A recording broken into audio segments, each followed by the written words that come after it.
teşekkür ediyoruz. Grup yanlarına sağ olun, var olun diyoruz.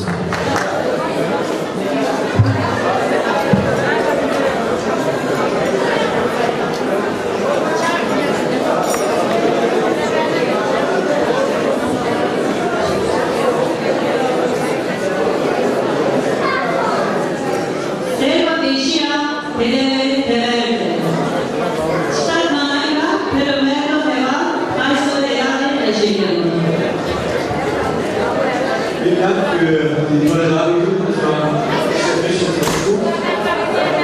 Hat die Leute tanzen können? Jetzt als nächstes begrüßen wir Herrn Klaus Meister von der Stadt Mannheim. Er ist auch der Integration in der Stadt Mannheim. Er wird ein paar Worte sprechen über die Integrationsnotwendigkeit der Ausländer hier in Deutschland.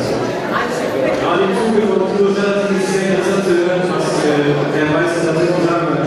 Ich bitte Herr Meister auf die Bühne.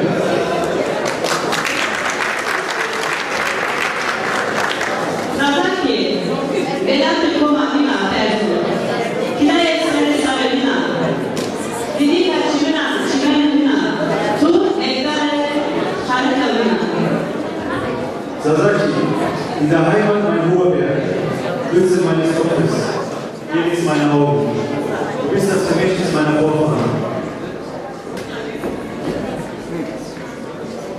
Herr Preiser?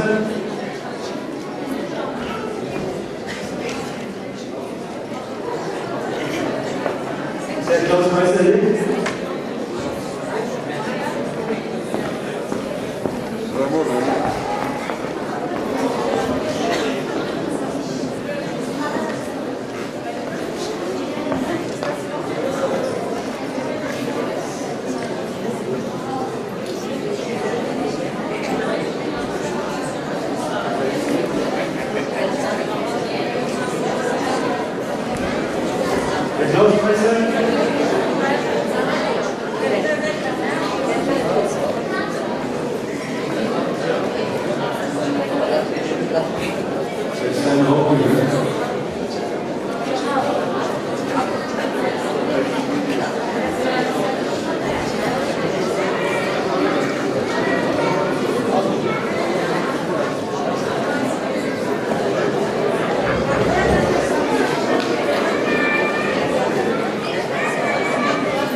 Herr Klaus Preisler, habe ich schon gemacht.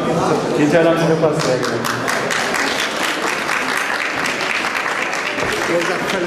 Ich habe gedacht, Sie waren schon hier gesessen, deswegen. Ja, ja, und ich bin nochmal raus. Ist das an? Was?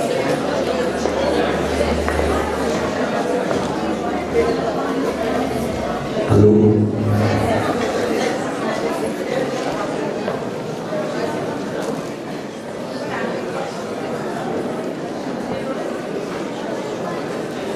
Guten Tag, mein Name ist Klaus Preisler, Entschuldigung, ich war rausgestanden. Ich dachte, ich bin erst ein Viertelnachmittag. Ich begrüße Sie alle recht herzlich hier im Kulturhaus Epertal, insbesondere die Gäste, die von außerhalb von Mannheim gekommen sind. Ich glaube, es sind auch noch Gäste aus der Türkei, ein Künstler, der jetzt gerade gelandet ist.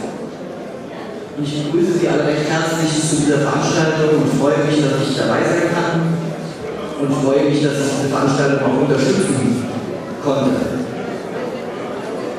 Wir sind hier in Mannheim und Mannheim ist eine besondere Stadt, denn Mannheim hat sich als eine der wenigen Städte in Deutschland ein Ziel gesetzt, nämlich Vorbild zu sein für das Zusammenleben und die Toleranz. Das ist gerade in diesen Tagen ein sehr, sehr wichtiges Ziel. Denn wenn Sie im Moment die Zeitungen verfolgen, die Presse, die Politik, die sie diskutiert, dann sprechen wir gerade wieder darüber, wer gehört denn zu Deutschland und wer gehört nicht dazu. Für uns in Mannheim, hallo? Für uns hier in Mannheim ist das keine Frage, wer dazugehört oder nicht. Alle Menschen, die hier leben, die ihr Lebensmittelpunkt hier haben, ihre Familie hier haben und ihre Zukunft in dieser Stadt gestalten wollen, die gehören natürlich dazu. Und in Mannheim sind es Menschen aus der ganzen Welt. Ich weiß nicht, ob Sie das wissen, aber in Mannheim leben Menschen aus über 160 Nationen. Das ist fast die ganze Welt, die hier in Mannheim zu Hause ist. Und wenn man sich dann die Nationen noch anschaut, dann weiß man zum Beispiel von denen, die aus der Türkei zugewandert sind, dass das auch wieder sehr unterschiedliche Kulturen sind, die hier sind. Also wir haben in Mannheim eine kulturelle Vielfalt und die Frage kann nicht die sein, ob man dazugehören darf oder nicht, sondern wie wir alle gemeinsam unsere Stadt hier Mannheim, wie wir das Zusammenleben in dieser Vielfalt gestalten.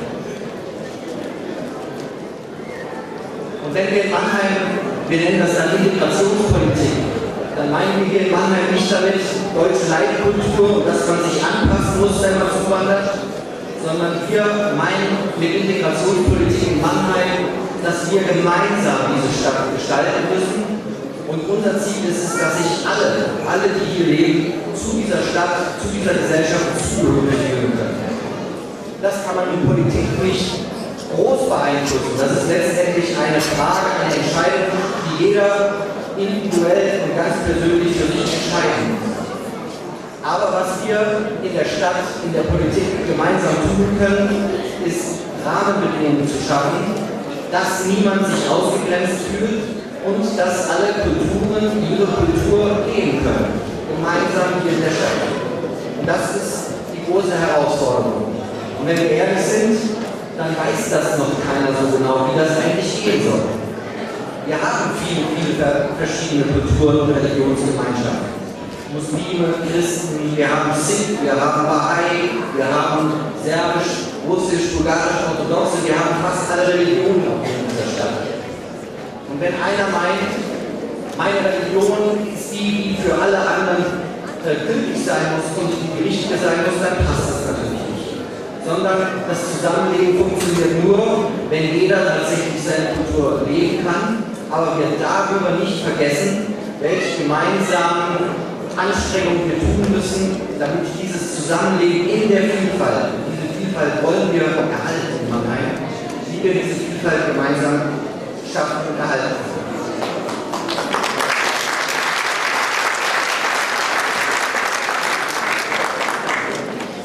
Damit dies gelingt, gibt es zwei Herausforderungen, zwei Voraussetzungen. Die erste ist, dass alle die gleichen Chancen haben müssen. Und das wissen Sie auch. Hier haben wir in Deutschland noch sehr viel zu tun. Wir fangen in den Kindergärten an, in den Schulen, bei dem Übergang in die Ausbildung, auf dem Arbeitsmarkt. Hier gibt es noch viel nachzuholen. Hier gibt es auch strukturelle Benachteiligungen, gerade von denen, die zugewandert sind. Und hier müssen wir noch viel mehr Anstrengungen unternehmen. Und es ist auch so, dass diese Chancengleichheit nicht nur allein in einer Stadt gestaltet werden kann, sondern hier gibt es auch Gesetze vom Land und vom Bund, die manchmal das schwieriger machen. Zum Beispiel, wenn es darum geht, dass ich einen Berufsabschluss oder eine Berufsausbildung, die ich im Ausland erworben habe, dass ich hier in Deutschland nicht anerkannt bekomme und nicht in dem Beruf arbeiten kann, so wie ich es in meinem Herkunftsland getan habe. Aber auch hier gibt es Änderungen und den Wunsch, dass man das adäquat verbessert, und wir brauchen für dieses alles etwas Zeit und Geduld. Wichtig ist, dass diese Themen auf der Tagesordnung sind, auch in der hohen Politik. Und was wir in den letzten Jahren erleben, das ist eine gute Entwicklung, abgesehen von der aktuellen Diskussion, die wir gerade führen müssen. Mannheim hat sich dieses Ziel gesetzt und Mannheim steht hier auch in einer besonderen Tradition. Und deshalb sind wir hier in Mannheim auch überzeugt davon, dass es uns gelingen kann, in dieser Vielfalt aus über 160 Nationen eine Stadtgesellschaft zu bilden. Und zwar muss man sich klar machen, Mannheim ist eine junge Stadt. Sie ist erst vor 400 Jahren gegründet worden. Und wenn man 400 Jahre zurückgeht, dann weiß man, vor 400 Jahren hat einer der größten Kriege in Europa stattgefunden, der 30-jährige Krieg. Das war ein Glaubenskrieg.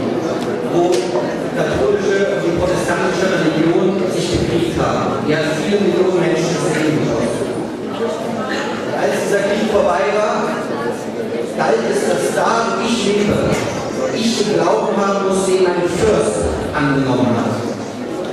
Und Mannheim war ja eine Ausnahme in Deutschland. Der Fürst von Mannheim, oder von der Rhein-Neckar-Region,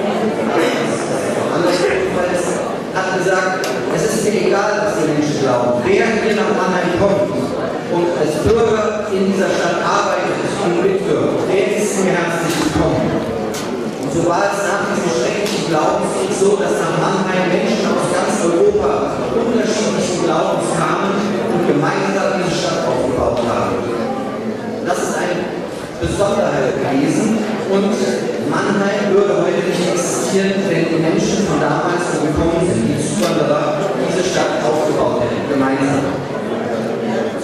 Mannheim ist in den letzten 400 Jahren noch zweimal vollständig zerstört worden, auch durch Kriege. Und immer waren es die Menschen, die von außen, von der Fremde nach Mannheim gekommen sind und die ihren wichtigen Beitrag dazu geleistet haben, dass die Stadt wieder aufgebaut werden konnte. Und in dieser Tradition versteht sich die Stadt Mannheim. Mannheim ist eine Zuwanderungsstadt, schon seit 400 Jahren. Und deshalb gilt auch heute, dass uns alle Menschen aus allen Kulturen in Mannheim willkommen sind. Und das Wichtige dabei ist, dass wir gemeinsam diese Stadt gestalten. Wenn es hier in Ihrem Fall um die Sasa-Kultur geht, dann wird es die Stadt nicht schaffen, zu sagen, es ist wichtig, dass es Sasa muttersprachlichen Unterricht gibt und wir finanzieren das. Das kann eine Stadt wie Mannheim nicht schaffen. Denn dann, es gibt zu viele Sprachen und zu viele Muttersprachen, die gefördert werden müssen. Das kann eine Stadt nicht alleine schaffen, sondern das muss ihr Engagement sein. Sie müssen, und deshalb finde ich diese Veranstaltung sehr gut, dass sie sagen, das ist unsere kulturelle Tradition, wir wollen uns gemeinsam dafür stark machen, dass unsere Kinder unsere Kultur, unsere Sprache, unsere Sprachkultur nicht vergessen. Wir als Stadtgesellschaft möchten einen Beitrag dazu leisten, dass sie deshalb nicht benachteiligt werden, dass sie als Sasa nicht diskriminiert werden. Und deshalb, dafür ist meine Stelle da, ich bin der Integrationsbeauftragte dieser Stadt, wenn Ihnen an dieser Stelle etwas widerfährt, wenn Sie sagen, es gibt eine Benachteiligung, dann kommen Sie zu mir, kommen Sie zu der Stadt und beschweren Sie sich. Das ist etwas, was wir nicht dulden wollen. Alle Kulturen sollen sich hier entfalten und entwickeln.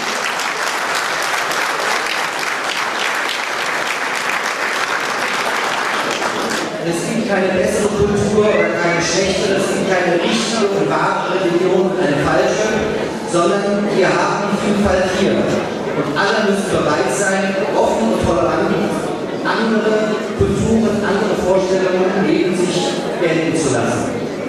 Darüber hinaus,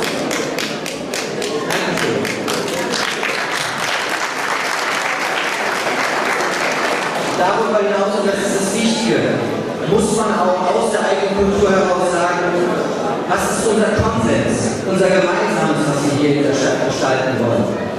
Welches Demokratieverständnis haben wir? Wie können wir es schaffen, dass gerade auch die verschiedenen kleineren Communities, die kleineren Kulturen, dass sie Mitsprache haben, dass sie ihre Interessen auch einbringen können?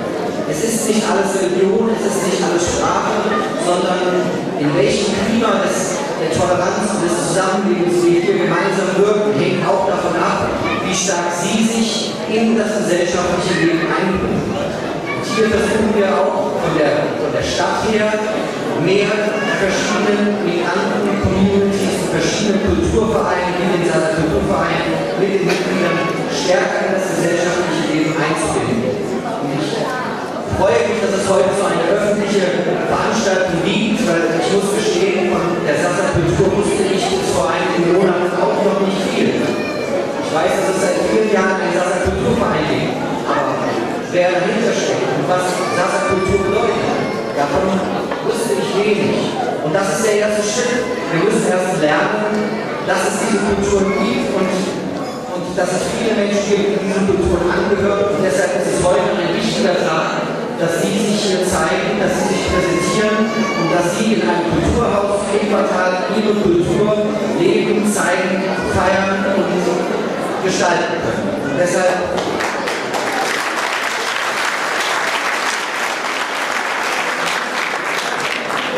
noch Vorsitzenden des Kulturvereins hier in Mannheim, dass er mit sehr, sehr viel Engagement und viele andere wirken hier auch mit. Das ist alles ein ehrenamtliches Engagement. Aber es ist ein wichtiges Engagement, denn es zeigt, wie vielfältig Mannheim ist. Und viele Menschen sollen das mitbekommen.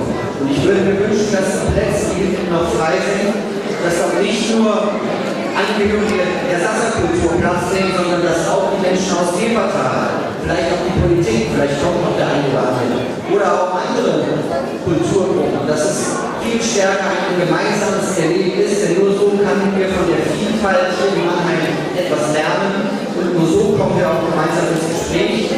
Ich finde, das ist ein guter Auftakt und ich glaube, die Veranstaltung soll auch ein Auftakt sein, die Sasserkultur hier deutlicher in der Stadt zu zeigen.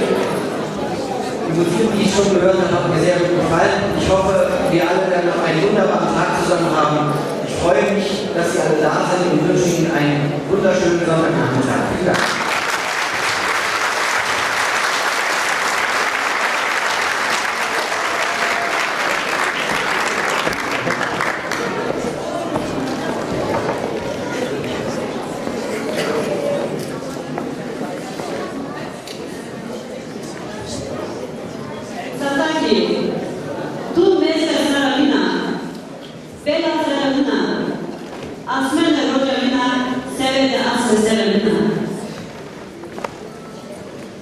Ich wollte erstmal vielen Dank sagen für Herrn Weißer für die netten Worte und für die motivierenden Worte, dass wir gemeinsam Weg gehen müssen, das ist ganz klar. Der nächste Programm wäre Kenan Gülek. Bevor Kenan hier zur Bühne kommt, lese ich diese Probe, die auf der Seite ist, durch die Deutsche vor. Da sage ich, du bist meine Liebe, Oval meines Herzens, am Himmel meine Sonne, in der Nacht über mir mein Mond.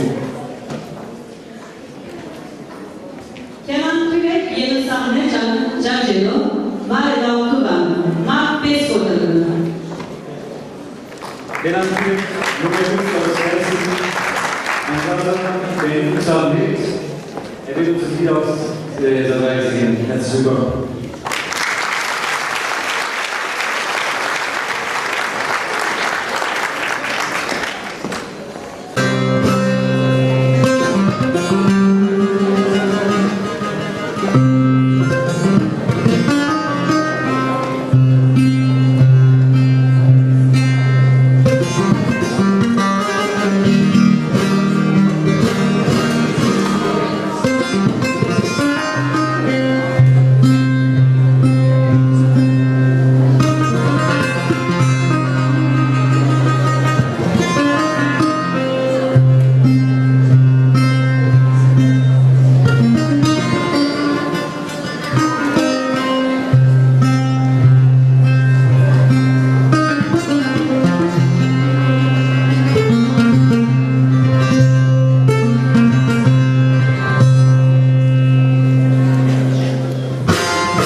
Belki sonum ay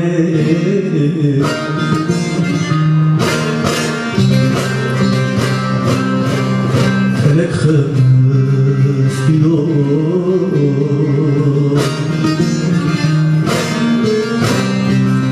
şiarde şair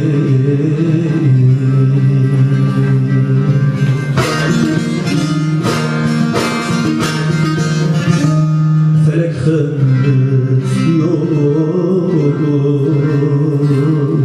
şiarde şair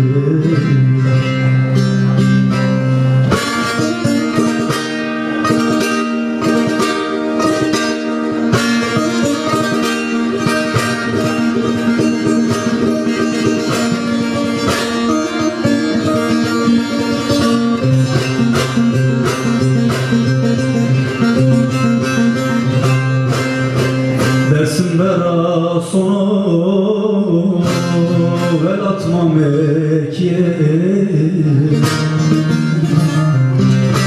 dersin bera sonu vel atma mekiye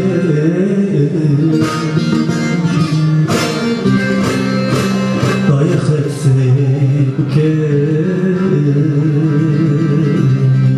sarıyetme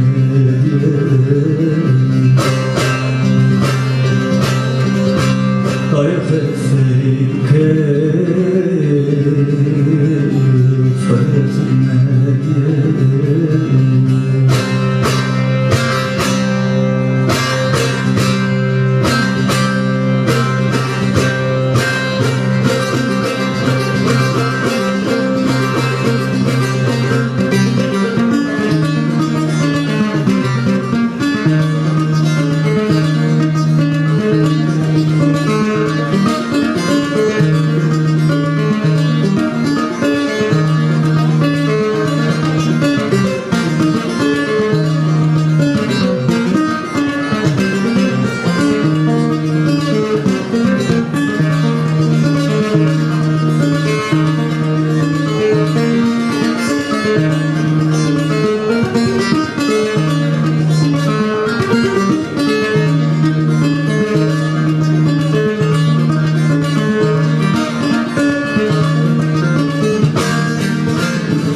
altın üstün kaç kuruşluk efsaneyim efsaneyim altın üstün kaç kuruşluk efsaneyim efsaneyim aşık olmak bile kolay bahaneyim bahaneyim aşık olmak bile kolay bahaneyim bahaneyim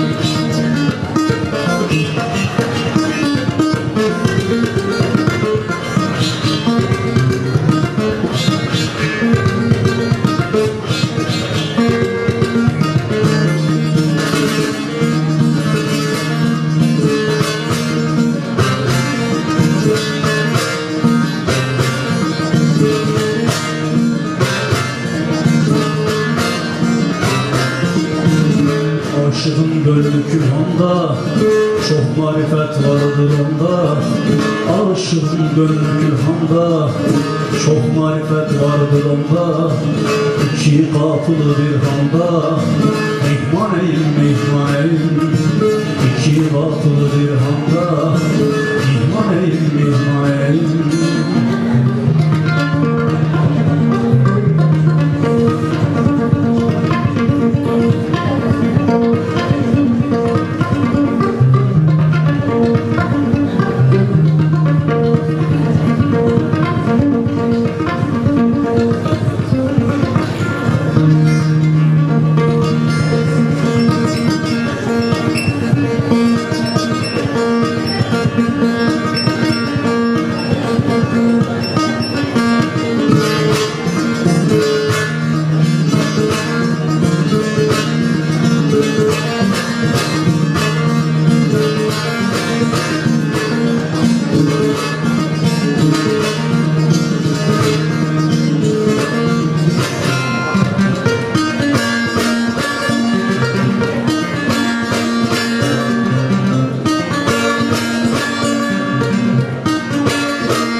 durmaz eser aşkın yeri, ona revan çeşmin seni. Durmaz eser aşkın yeri, ona revan çeşmin seni. Ben bir günahkar ol dertli, divaneyim divaneyim. Ben bir günahkar ol dertli, divaneyim divaneyim.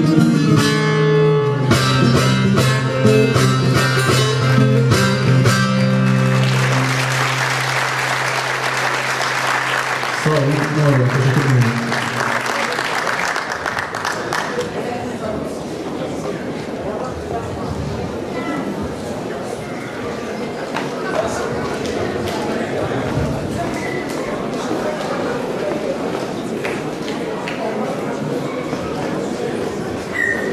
Kenan Türek, South Fellow, Los Fellow Belgrado.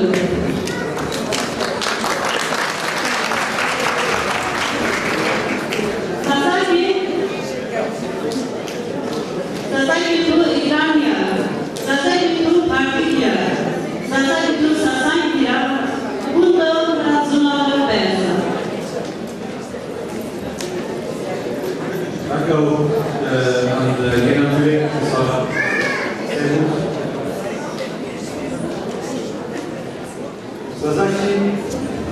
Sasaki, du bist irabisch. Sasaki, du bist farbisch zu leben.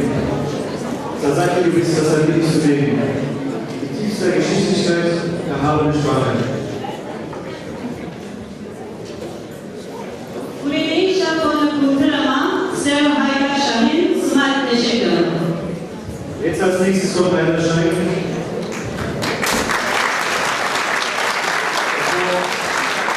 Bevor ich das Wort Heiner Schein möchte ich hier natürlich, was wir sehr am Herzen liegen, einen großen Dank an Heiner Schein richten. Er tut mit seiner Arbeit viel für uns, für unser Volk und weiter so. Ja?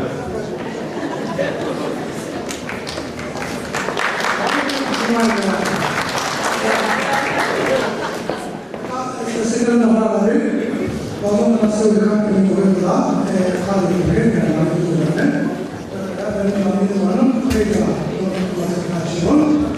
E la nostra persona Kalim Ulucan, Mahmut Mahmutçu, Mercan Çiçek, Mesut Bilgin, Mesut Keskin, Metin Türek, Mürsel Demir, Nebahat Yavuz, Nihat Kızıl, Ramazan Yıldız, Remzi Serhat, Safiye Biçer, Sebahat Arsünger, Seher Ateş, Şehriman Kadın, Selam Kılıç, Serkan Balcı, Gökmen ve Süleyman Demir, Tülay Demir, Veysel Bağ, Zafer Karababa, Zeynep Emre, Zeynep Yüksektaş, Yılmaz Yıldız, Salman Çelik, Aynur Kıran ve Bartolomeu Bayan Arkadaşımız Güler, sözümün için yazmışım, ve Gökmen Çelik. Hepsine çok teşekkür ederim. Onların hepsini çok teşekkür ederim. Arada ismini unuttum ya da yazamadım. Diğer dostlar varsa da kusura bakmasın. Sırası bir de ikinci bir nokta var. Bize bu gecede sponsorluk yapan çeşitli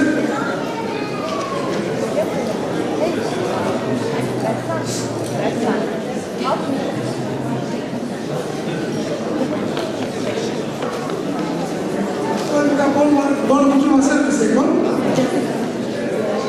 Nimal Gelali tabii spozu ben de kar buraya buon ultima bakayım ama üç mühim mesele bir başka bir zaman daha çok mesafeli aldım desteklerle alakası çünkü sonunda ben artık UNESCO düşünüyorum daha da devlet bakı ilk nazım markasının dinler ister çünkü ben zazayım kanun millet böyle Fakat dünya cümleti zor değil, zor değil var. Yani cümleti zor olması gerekir dünyada.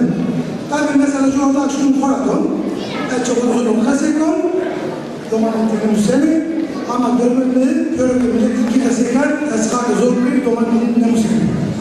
Demek ki görünümlü zor bir kesikler sen bir izah yapıyorsun. Ama az kesikler az bir kesikler görünümlü zor olan kesikler o zaman ezdiğimiz müzik doman müzik. Magar bir ders vermezler. Sen uzun ucunda şunu peşinler. Sonra koyuyorsun. Şunu da kesekler. Domatları da kesekler. Sonra da kesekler. Sonra anlıklar. Tabii namazı var. Gerek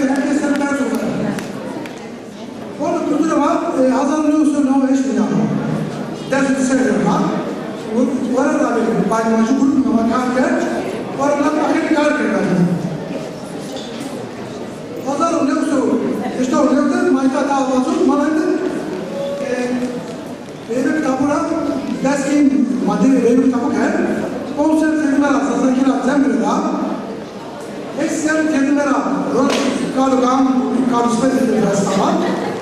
Serva normalde aynı sekretörü var. Yani engelli.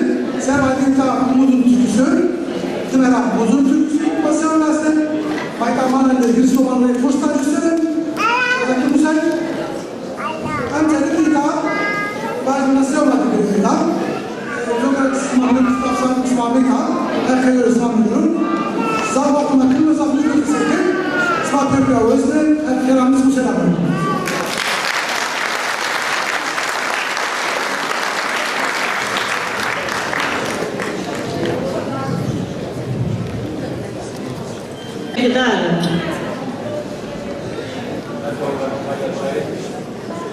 Ankaufmann Heiderscheid. Sasaki, so schön und süß, höre ich dich, so bin ich ganz bei mir, spreche ich dich, so bin ich ganz außer mir, die Welt ohne dich, eintönig ist sie mir. Nika, Zeki Çiftçi, Beşino Sahne Sero, Mara Amelia Devri yani Lavukı Banı, Mak Gospidemi, Tibay Lavukı Bacımı. Jetzt kommt Zeki Çiftçi, ein Sasa aus Diyarbakır, der auf Sasas gehen wird. Willkommen.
Ave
Montova Euromara. Zam Prosper'ın Berkudar Durum. Şöyle biraz geçecek şimdi. Sazaki. Jürgen Zanafot Hefedi. Nezanov Hefedi.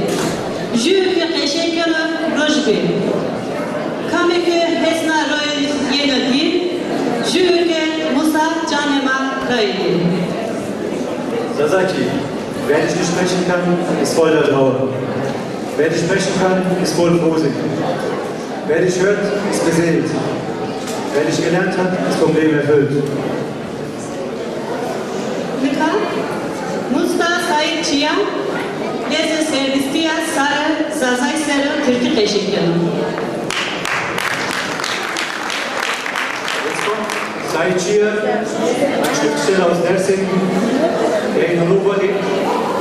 Er setzt sich mit der Freiheitsbewegung des Sasa-Volkes auseinander. Seine Bücher, die es zu kaufen gibt es in weißen Karten, und zwar in Sasa, Deutsch und Türkisch. Herzlich willkommen, Said Chia.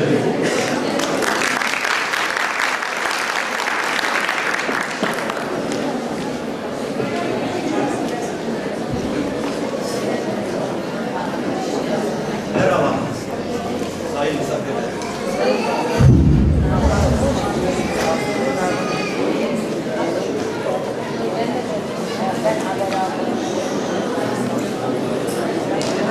Değerli dostlar, dünyanın birçok ülkesinde ulusal sorunlar çözüldü ya da çözümün biçimi tartışılıyor. Artık bir halkın dilini, kültürünü inkar etmek, yok etmek pek kabul görmüyor. Elbette ulusal baskıyı, asimilasyonu devam ettiren ülkeler var. Ama süreç ezilen halkların özgürlüğünden yana gelişiyor. Henüz özgürlüğünü elde etmeyen halklarla güçlü ulusal örgütlenmeler oluşturdular. Böylesi bir süreçte biz dilimizin yaşayıp yaşamayacağını tartışıyoruz. Önce bunu bilince çıkarmalıyız. Başkaları sorunlarını nasıl çözeceklerini konuşuyorlar. Biz dilimizin yok olma tehlikesi altında olduğunu uluslararası kuruluşlardan öğreniyoruz. Aslında bu bilinen bir şey. Gecikmiş de olsa Zaza aydınları, kurumları bu süreci durdurmak, tersine döndürmek için mücadele ediyor. Ne var ki sesimizi kimse duymak istemiyor. Bize başka gündemler dayatıyorlar. Halk olarak yaşamak istiyorsak, geleceğimizi kendi elimize almak istiyorsak artık bunun farkına varmalıyız. Dilimiz ölürse biz de öleceğiz. Kimse bize bunun önemli olmadığını söylemesin. Dilimizi yok etmek isteyenler, yok olmasını önemsiz görenler bizim dostumuz olamazlar. Bu güçlerden uzak durmalıyız.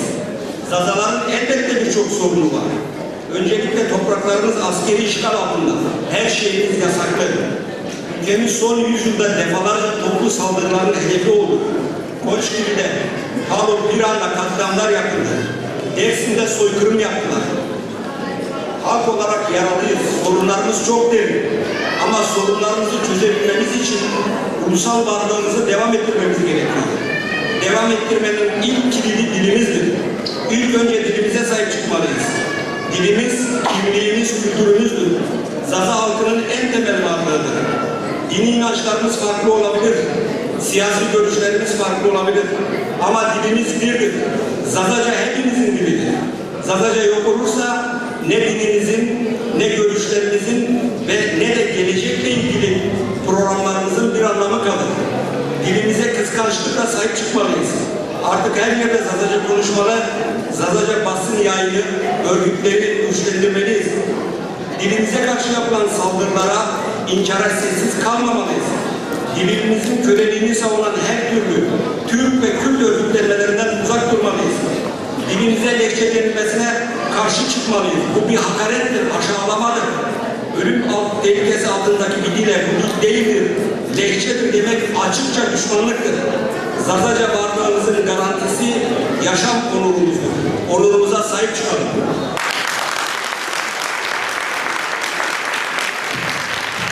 Değerli misafirler, son yıllarda Türkiye'de önemli gelişmeler oldu. Türk hükümetleri Kürt sorununda adımlar attılar.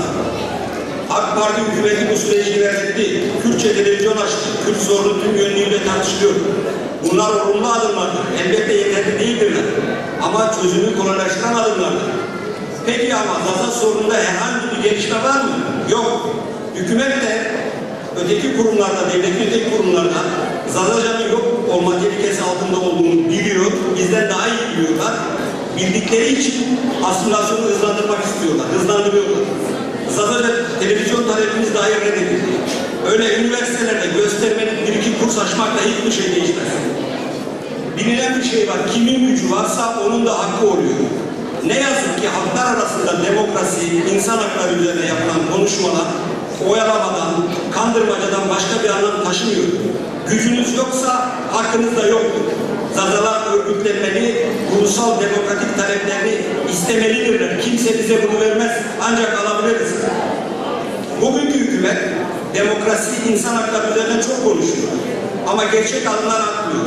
Aksine bize karşı, Zazalara karşı saldırgan bir politika izliyor. Munzura, nehirlerimizin üzerine barajlar yaparak topraklarımızı suya boğuyor. Sürgünü bu şekilde devam ettiriyor. Halkın dini değerlerine saygılı olduğunu söyleyen hükümet, Alevi Zazaların dini ziyaretlerini baraj sularıyla boğuyor. Bu ne biçim saygıdır? Dersim ormanlarının askeri güçler tarafından yakılmasına sesini çıkarmıyor. Sayın Başbakan şu an misali dedi ki, Dersim'de 50.000 insan öldürüldü. Peki bu nedir? 50.000 insanı planlı olarak öldürmek, köyleri yakmak, on binlerce insanı sürgün etmek soykırım değil midir? Bunu söylemek, ardını getirmemek, Dersim'in adını bile geri vermemek ne anlama geliyor? Başbakan bütün bunları biliyorsa, kabul ediyorsa gerekeni yapmalıdır. Soykırım insanlığa karşı işlenmiş suçtur. Suç varsa suçlunun yargılanması da olmalıdır. AK Parti hükümeti bu süreci başlatmak istiyor mu? Eğer bu konuda inandırıcı olmak istiyorsa bir ilk adım olarak gizli belgeleri aşmalıdır. Gerisi Dersimlerin ve uluslararası demokrasi güçlerinin işidir. Zazaların, Türkiye'deki Türklerin işidir. Dersim soykırımının tüm yönleriyle açıklanmalı. Dersimlerin de taraf olduğu uluslararası bir mahkemede yargılanma yapılmalıdır. Dahası Başbakan asimilasyonu savunarak soykırımı devam ettiriyor. Sayın Başbakan Almanya'da asimilasyon insanlık suçudur demişti. Doğrudur. Ben buradan soruyorum. Neden Zazalara karşı insanlık suçu işlemeye devam ediyorsun? İnsanlık suçuna karşıysan dilimiz üzerindeki tüm yasakları kaldır. Yapamıyorum diyorsan adımlar at.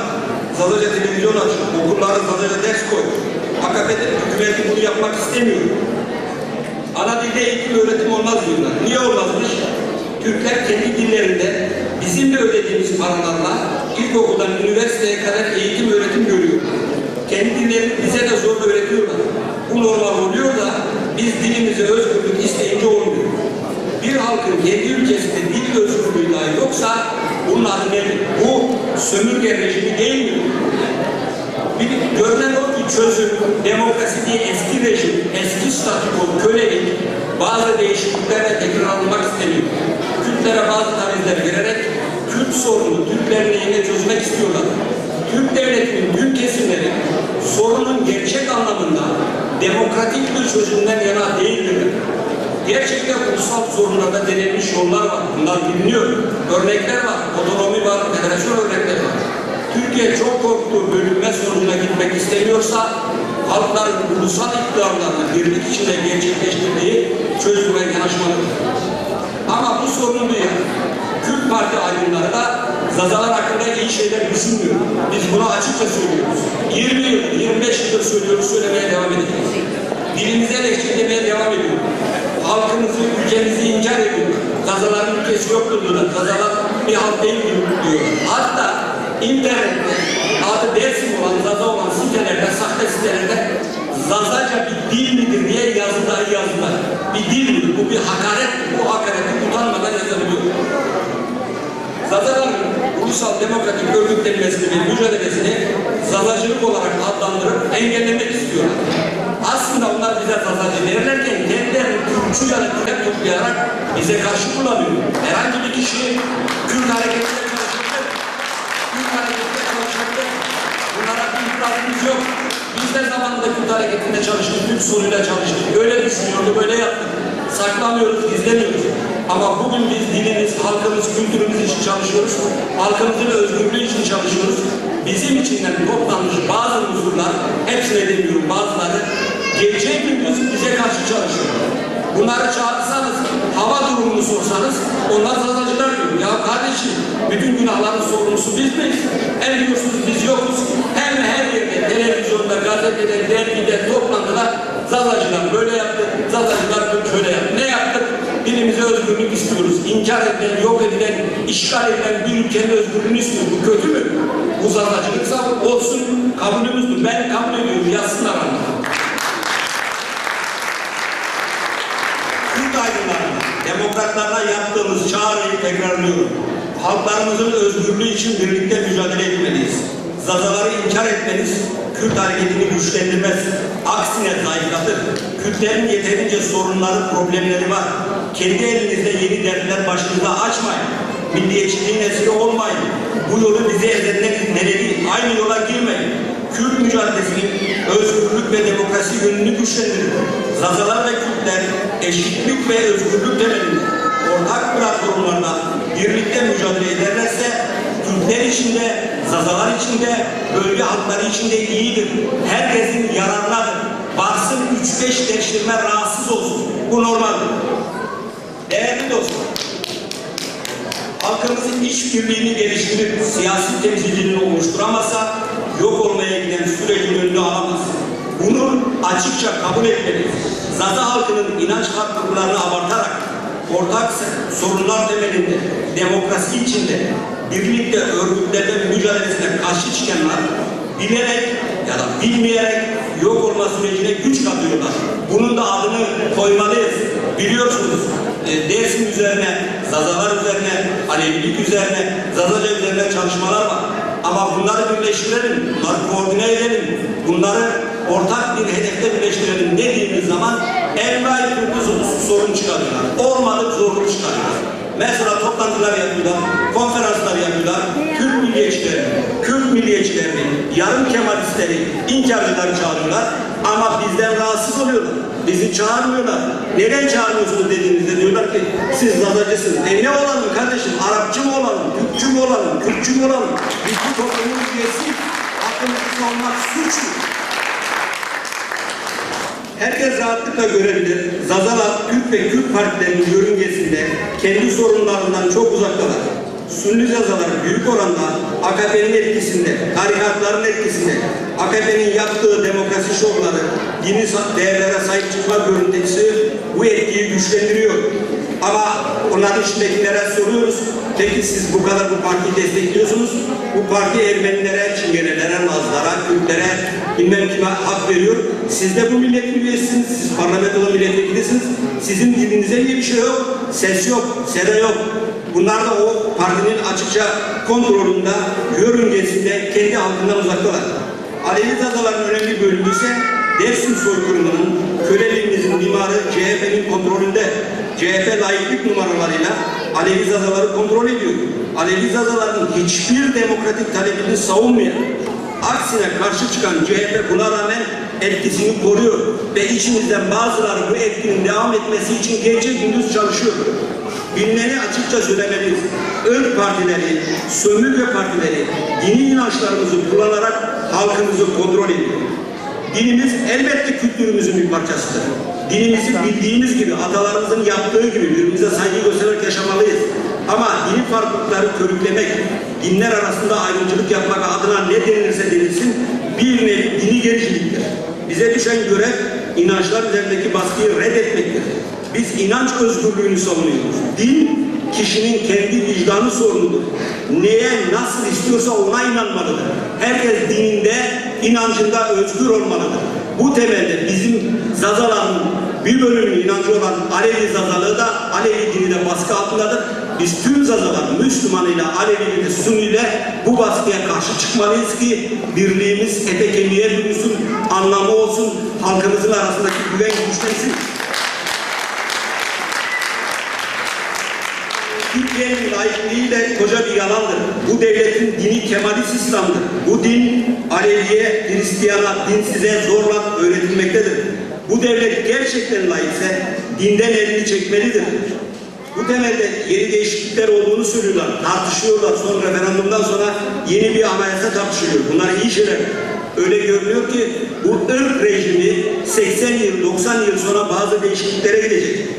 Bu önemli bir gelişme. Ama Zazalar bu süreçten yeniden eli boş çıkacak mıdır?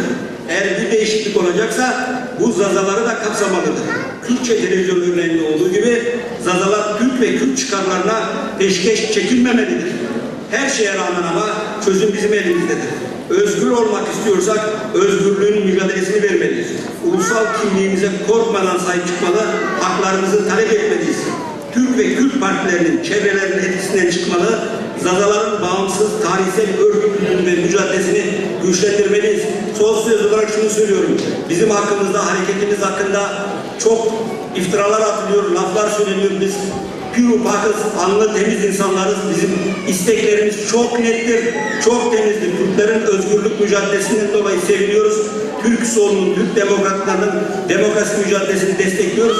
Ama biz kimsenin sadece destekçisi değiliz. Biz kendimiz için mücadele ediyoruz. Eğer onlar gelir, bizim halkımızın özgürlük mücadelesini desteklerlerse onlarla her yerde, her zaman, her platformda ortak mücadele etmeye hazırız. Hepinize teşekkür ediyorum. Bu gecede emeği geçen tüm dostlarımıza teşekkür ediyorum. Zaza Kültür Havuz'a başarılar diliyorum. Hoşça kalın.